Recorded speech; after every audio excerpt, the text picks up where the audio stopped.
Assalamualaikum warahmatullahi wabarakatuh. Bismillahirrahmanirrahim. Alhamdulillahirabbil alamin. Wassalatu wassalamu ala asyrafil mursalin sayyidina wa maulana Muhammad wa ala alihi wa sahbihi ajma'in. Amma ba'd. Bapak dan ibu-ibu jamaah salat subuh yang dimuliakan Allah Subhanahu wa taala. Alhamdulillah, kita panjatkan syukur kepada Allah Subhanahu wa taala yang pada pagi hari ini atas limpahan rahmat dan nikmatnya kita bisa hadir di masjid salat subuh berjamaah dan melanjutkannya dengan melakukan kajian subuh. Kita mohon kepada Allah Subhanahu wa taala semoga seluruh rangkaian ibadah kita di pagi hari ini diterima oleh Allah Subhanahu wa taala. Amin ya rabbal alamin. Bapak dan ibu-ibu, tadi malam saya nge-share foto pernikahannya Mas Azmi. Mas Azmi itu dulu salah satu mahasiswa yang pernah berkhidmat di masjid kita ini, Masjid At-Taqwa, angkatannya Mas Anam. Menikah di Papua, jauh sekali, sehingga ya kita tidak bisa berbuat apa-apa karena jauhnya itu. Ya kita doakan semoga Mas Azmi yang menikah beberapa hari yang lalu itu pernikahannya diberkahi dan keluarga yang dibinanya menjadi keluarga yang sakinah, mawaddah, warahmah, dan dikaruniai keturunan yang soleh dan solihah serta rezeki yang banyak dan barokah. Amin. Ini tentu saja kita bahagia ya. Jadi anak yang berkhidmat di masjid itu sudah menikah. Sebentar lagi alhamdulillah Mas Anam ya. Mas Anam juga insya Allah Senin besok itu ya akad nikahnya di Purwodadi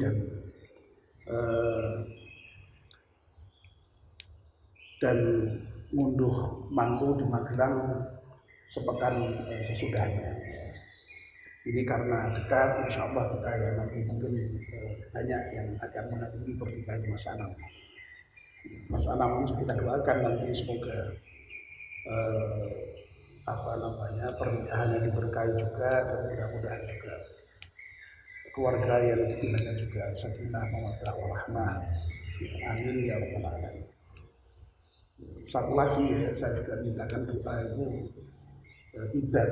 Ibad itu anak yang lama bersama saya itu di rumah itu ya. Itu kemarin juga beberapa waktu yang lalu juga menikah juga. Jadi saya ini selaku pribadi maupun selaku takmir masjid ini merasa bahagia ya ini karena anak-anak ini pada mendapatkan jodohnya ya. Dan sekali lagi semuanya kita doakan semoga sakinah mawaddah warahmah. Amin ya rabbal alamin. Al-Fatihah. A'udzubillahi minasyaitonir rajim. Bismillahirrahmanirrahim. Alhamdulillahirabbil alamin. Ar-Rahmanir-Rahim. Maliki yaumiddin. Iyyaka na'budu wa iyyaka nasta'in. Ihdinas siratal mustaqim. Siratal ladzina an'amta 'alaihim ghairil maghdubi 'alaihim waladdallin. Amin. Bapak dan ibu-ibu, izinkan saya pagi ini untuk menyampaikan salah satu hadis Rasulullah yang diriwayatkan oleh Ad-Dailami yang menginformasikan kepada kita tentang bagaimana keluarga yang baik, bagaimana keluarga yang bahagia itu. Yang tentu saja ini ya menjadi idaman kita semuanya dan mudah-mudahan anak-anak kita, cucu-cucu kita besok ya keluarganya menjadi keluarga yang baik dan bahagia. Nah, ada lima hal yang Allah berikan kepada keluarga yang baik, yang bahagia itu. Ya, dan ini sekaligus juga menjadi hal yang tadi menjadi karakteristik keluarga yang bahagia, keluarga yang baik gitu. Rasulullah bersabda, "Idza aradallahu bi ahli baitin khairan faqahahum fid din wa razaqahumur rifqa wa waqara saghiruhum kabirahum wa razaqahumur rifqa fi ma'isyatihim wal qasda fi nafaqatihim wa absarahum uyubahum fayatubu minha wa idza aradallahu ghaira dzalik tarakahum." Kalau Allah menghendaki sebuah keluarga itu baik, maka Allah akan memberikan kepada keluarga itu 5 hal. Yang pertama, faqahahu fiddin. Allah akan menjadikan mereka faqih. Faqih itu berarti faham, ahli dalam hal agama, memahami agama dengan baik. Lalu yang kedua, wa razaqahumur rifqa. Yang kedua, wa waqara saghiruhum kabirahum. Di antara anggota keluarga itu oleh Allah yang kecil dijadikan menghormati yang besar, yang lebih muda menghormati yang lebih tua. Wa razaqahumur rifqa fi ma'isyatihim. Yang ketiga, Allah menjadikan atau memberikan sifat lembut, sifat sayang di dalam kehidupan berkeluarganya. Yang keempat, wal qasda fi nafaqatihi. Allah memberikan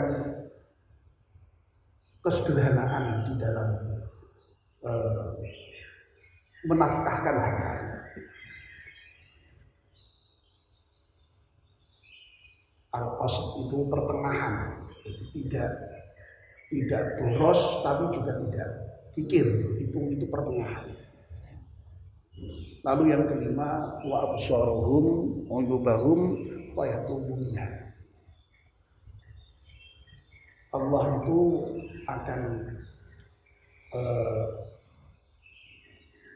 menjadikan ahli keluarga itu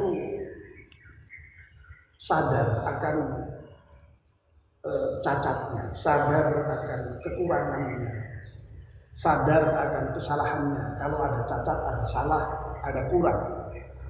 Lalu kemudian kemudian dia bertaubat terhadap kesalahannya, terhadap cacatnya, itu kekurangannya, memperbaikinya. Jadi ada 5 hal. Nah, memang hadis-hadis tentang kebahagiaan keluarga ini banyak versi. Ada yang 4, ada yang 4 itu pun juga bermacam-macam. Ada yang 5. Nah, ini yang sedang kita bahas yang 5. Nah, baik ya, kita mulai yang pertama. Jadi yang pertama itu, kalau keluarga itu Allah jadikan baik, maka Allah akan memberikan kepada ahli keluarga itu faqih dalam agama, paham akan agama. Nah, Bapak dan Ibu yang saya hormati, belum lama saya pernah berbicara mengenai dimensi keberagamaan. Jadi, kalau kita berbicara agama itu setidaknya ada dimensi. Ada 5 dimensi. Ada dimensi ritual, ada dimensi keyakinan, ada dimensi pengetahuan, ada dimensi konsekuensial, ya. Ada 5. Nah sekali lagi di antara dimensi yang sangat penting di dalam agama itu adalah pengetahuan, dimensi pemahaman terhadap agama. Jadi kalau orang itu dikatakan agamanya baik, itu ya mestinya yang menyangkut 5 dimensi ini. Nah, tentu saja agama itu pasti bermula dari keyakinan. Tetapi yang kemudian sangat penting di dalam kita beragama itu adalah pemahaman keagamaan, pengetahuan keagamaan. Ya karena apa? Karena di dalam agama itu tanpa adanya pengetahuan, tanpa adanya pemahaman, tanpa adanya ilmu, ya, maka bisa jadi keyakinan yang ada pada kita itu ternyata keyakinan yang salah. Ya. Jadi untuk memastikan bahwa keyakinan kita itu benar, itu butuh pengetahuan, butuh ilmu. Ya. Makanya ya, dalam salah satu kitab kecil ya, tentang akidah itu ya, dulu kita pelajari waktu di sekolah dunia itu ya, akidatul awam itu ya, itu di situ disebutkan ya awal wajibin alal insani ma'rifatul ilahi istiqamah. Jadi ya mengetahui Allah itu sendiri ya, pengetahuan ya, dengan benar misalnya. Ya. Lalu ya, untuk bisa beribadah itu juga butuh ilmu, butuh pengetahuan. Orang tidak mungkin itu bisa mengamalkan ajaran agama dengan benar tanpa ilmu. Inilah makanya berkali-kali ya, kita tekankan perlunya ngaji ya karena ini, karena tanpa ilmu ya tidak bisa kita bayangkan bagaimana seorang itu bisa mengamalkan ajaran dengan baik. Ya. Lalu kemudian ya tentu saja ya berakibat dalam hal yang lain-lain. Ini sekali lagi makanya fungsi pengetahuan dalam agama ini menjadi sangat penting, termasuk di dalam berkeluarga. Ya, kalau seorang suami misalnya dia memahami agama dengan baik, maka dia pasti ya kemudian tahulah yang halal dan yang haram itu bagaimana. Lalu kemudian ketika dia mencari nafkah ya, kemudian ya, nafkahnya halal. Seorang suami yang tahu agama ya, pasti tentu tahulah hak dan kewajiban ya, bagaimana harus menyayangi istri, menyayangi anak ya. Dan seterusnya. Ini sekali lagi bermula dari agama ya, dari pemahamannya terhadap agama. Makanya sekali lagi yang Allah sampaikan lewat nabinya ini terkait dengan bagaimana yang namanya keluarga itu betul-betul bisa baik itu ya diantaranya adalah dengan bagaimana lalu Allah itu memberikan pemahaman keagamaan yang baik terhadap anggota keluarga. Nah, tentu saja memang yang namanya pengetahuan itu bukan segala-galanya. Ya. Saya sudah juga berkali-kali menyampaikan, ya, kalau terkait dengan pengetahuan agama itu, yang namanya kaum orientalis itu ya pinter-pinter. Ya, tapi kan juga tidak menjamin kemudian lalu dia beragama dengan baik. Ya, tapi sekali lagi ini tidak perlu kita pertentangkan ya. Tapi sekali lagi bahwa faktor pemahaman keagamaan itu penting sekali di dalam kebahagiaan keluarga itu sangat jelas. Ya. Tapi sekali lagi bukan segalanya. Makanya ya ada saja yang orang yang Yo nak delokane ketoke yo alim, ketoke yo pinter dalam agama, nyatanya dalam berkeluarga ya nah yo pirang-pirang. Makanya sekali lagi ini salah satu ciri, tidak satu-satunya ya, salah satu ciri saja. Banyak faktor yang lain yang menentukan bahwa sebuah keluarga itu kemudian menjadi baik, menjadi bahagia itu banyak faktornya. Ya. Nah sekali lagi salah satunya adalah faktor pemahaman terhadap agama. Nah meskipun di dalam hadis ini informasinya itu Allah akan menjadikan mereka fakih dalam agama, ya tentu saja bukan lalu kemudian kita hanya menunggu Allah berikan, ya pasti di sini lalu kemudian ya mestinya yang mendorong kita, ya menyuruh kita, memotivasi kita untuk juga serius di dalam hal memahami agama ini, supaya tadi itu ya, di dalam berkeluarga menjadi kemudian baik gitu. Ya, jangan sekedar lalu menunggu kalau itu kan kalau Allah berikan, kalau tidak begitu ya. Maksudnya itu ya kita harus dengan serius mencoba untuk memahami agama itu dengan baik.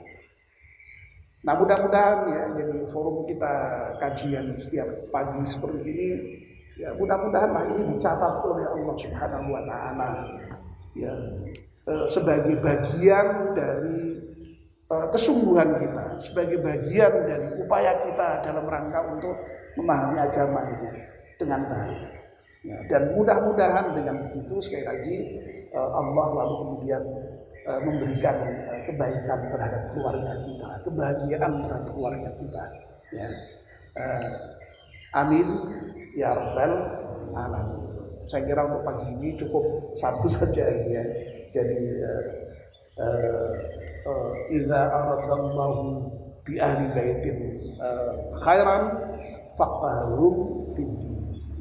Allah akan menjadikan anggota keluarga itu menjadi faqih, menjadi faham, ya, memiliki pengetahuan keagamaan yang baik. Ya.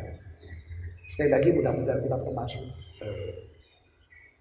yang ada di dalam hadis ini. Amin ya rabbal alamin. Mari kita akhiri kajian kita dengan berdoa bersama-sama. Bismillahirrahmanirrahim. Wal 'ashri innal insana lafi khusrin illa alladziina aamanu wa 'amilus shalihati wa tawassaw bil haqq wa tawassaw bis sabr. Subhanakallahumma wa bihamdika asyhadu an la ilaha illa anta astaghfiruka wa atubu ilaik. Wassalamualaikum warahmatullahi wabarakatuh.